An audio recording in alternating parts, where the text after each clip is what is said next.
Assalamualaikum sahabat Indonesia dimanapun berada, saya selalu sukses dan bahagia.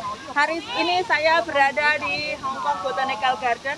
Ini tempatnya sangatlah indah sekali, jadi saya mau berbagi inspirasi buat teman-teman semuanya. Saya berada di sini, di atasnya situ ada tempat-tempat binatang macam-macam. Nanti ikuti di YouTube saya ya teman-teman yang mau lihat keseruan garden ini. Tapi di sini saya mau berbagi inspirasi buat teman-teman semuanya. Teman-teman, saya menjadi seorang ibu bagi TKI itu sudah sekitar 20 tahun ini.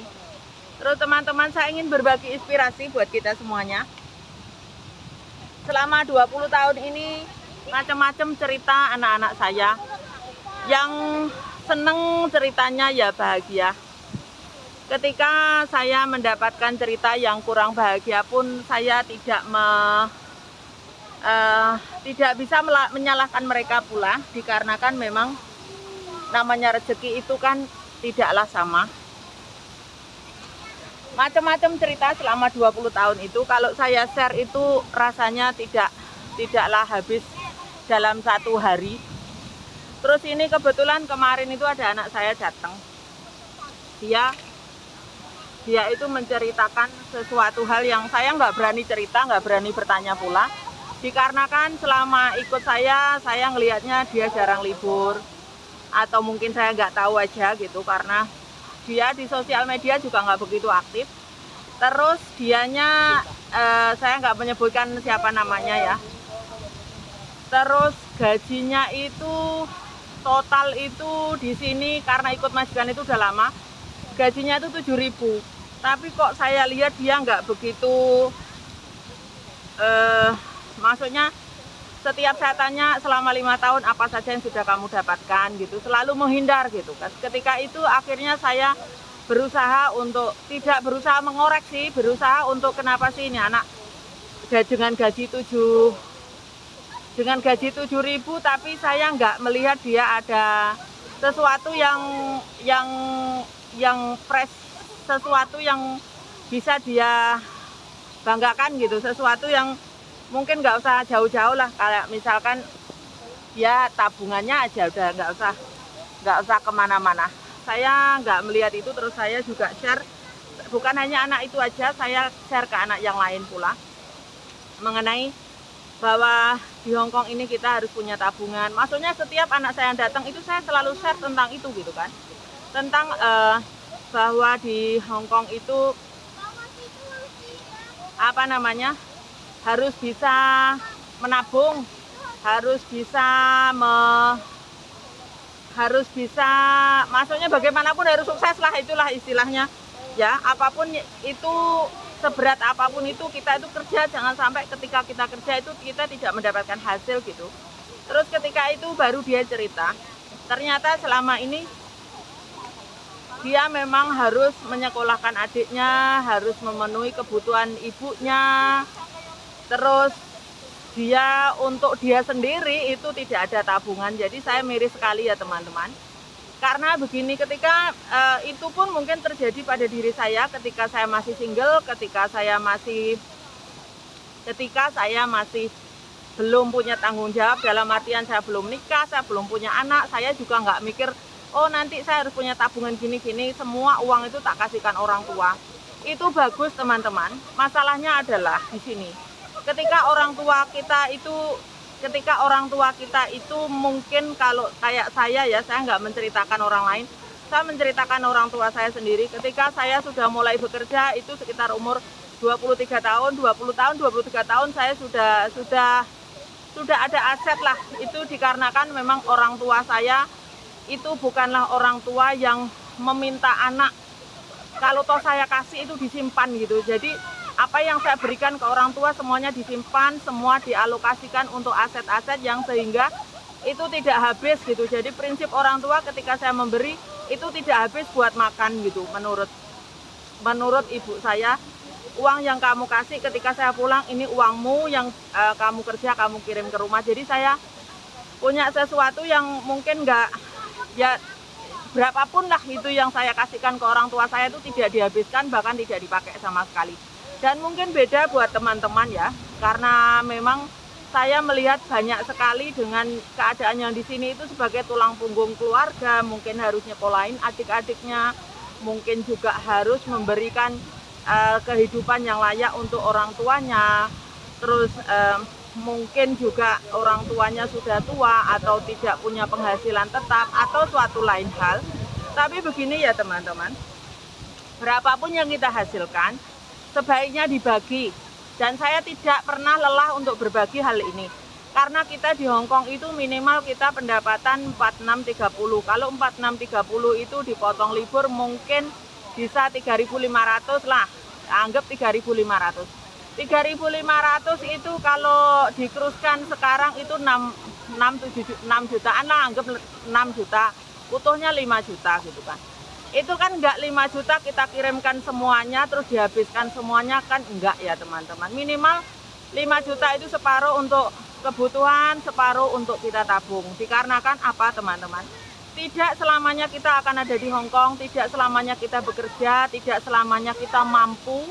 Dikarenakan apa? Ketika usia kita sudah bukan usia produktif lagi, usia kita sudah 50 atau mungkin 50 lebih, itu sudah tidak mampu bekerja lagi. Jadi kita harus pintar-pintar bagaimana menyimpan uang itu untuk kita bisa maju, untuk kita bisa kedepannya itu ketika kita tua kita tidak lagi bekerja, karena kita ketika muda itu sudah menyisihkan uang kita untuk ketika kita tua gitu.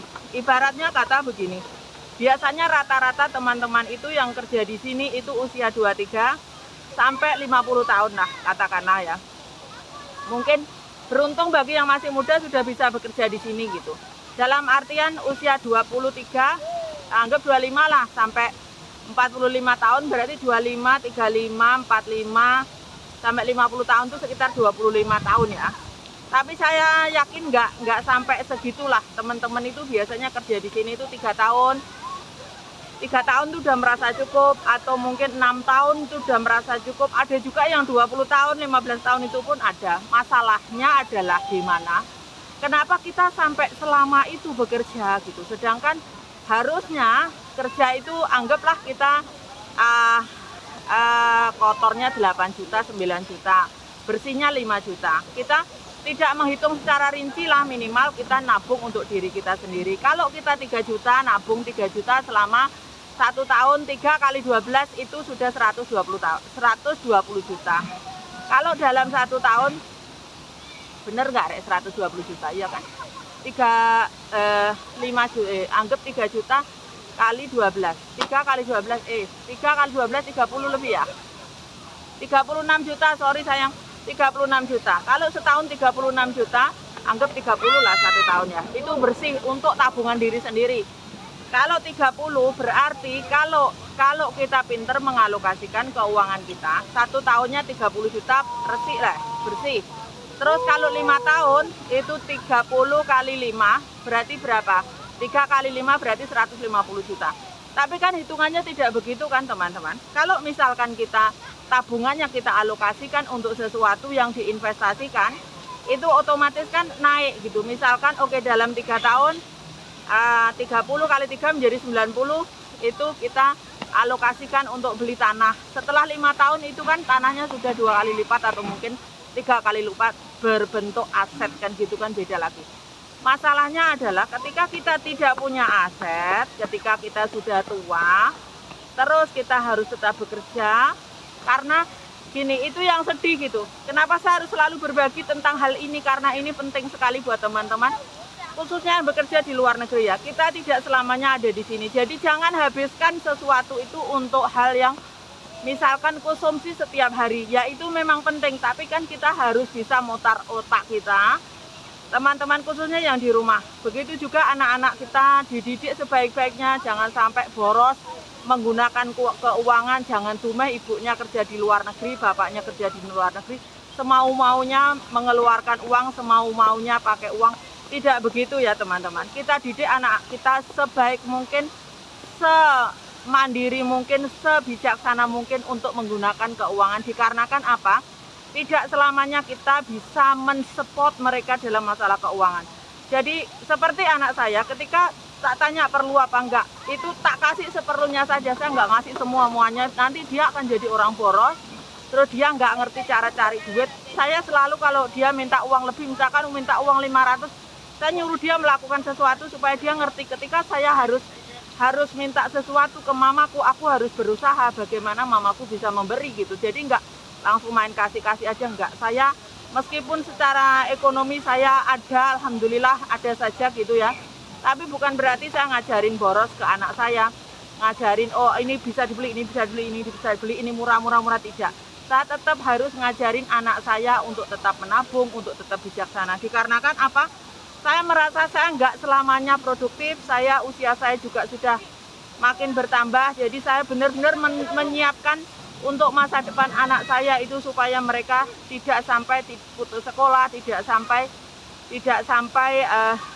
cukup di masa dia harus memerlukan pendidikan yang lebih baik.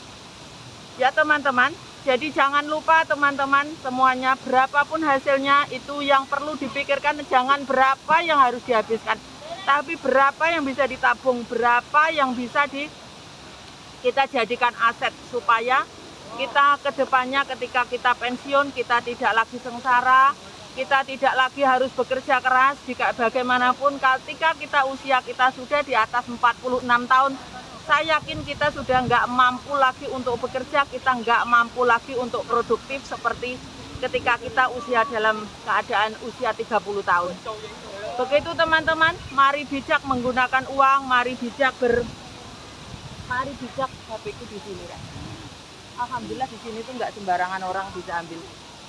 Mari bijak menggunakan keuangan, mari bijak berinvestasi, mari bijak menabung, mari bijak untuk samtola Bapak, untuk kita jangan sampai kita di hari tua kita sengsara. Begitu teman-teman, sukses dan bahagia buat kita semuanya. Anakku sudah rewel minta pulang, kita pulang dulu. Sukses selalu. Jangan lupa menabung, siapkan masa tuamu. Jangan sampai ketika tua kita harus tetap bekerja ikut orang, itu sangat menyedihkan bagi saya seorang ibu. Benar-benar siapkanlah masa depan. Masa depan anak harus disiapkan, tapi masa tua kita juga harus dipersiapkan, karena yang pasti kita itu akan menua, yang pasti tenaga kita tidak akan seperti sekarang lagi. Jadi kita tidak akan selamanya ikut orang juga. Ketika usia kita di atas 45, 46, kita itu harus bisa menikmati hasil dari jerih payah kita, dari kerja keras kita, dengan kita bisa berinvestasi mulai dari sekarang. Ketika kita tua, kita sudah menjadi orang yang lebih rileks, menikmati hasil dan kerja keras kita selama di luar negeri. Begitu teman-teman, inspirasi saya hari ini. Sukses dan bahagia buat kita semuanya. Jangan lupa menabung, sukses, kaya, dan bahagia di masa tua. Assalamualaikum. Ikuti video-video selanjutnya yang menginspirasi teman-teman. Thank you. Jangan lupa subscribe ya. Bye-bye.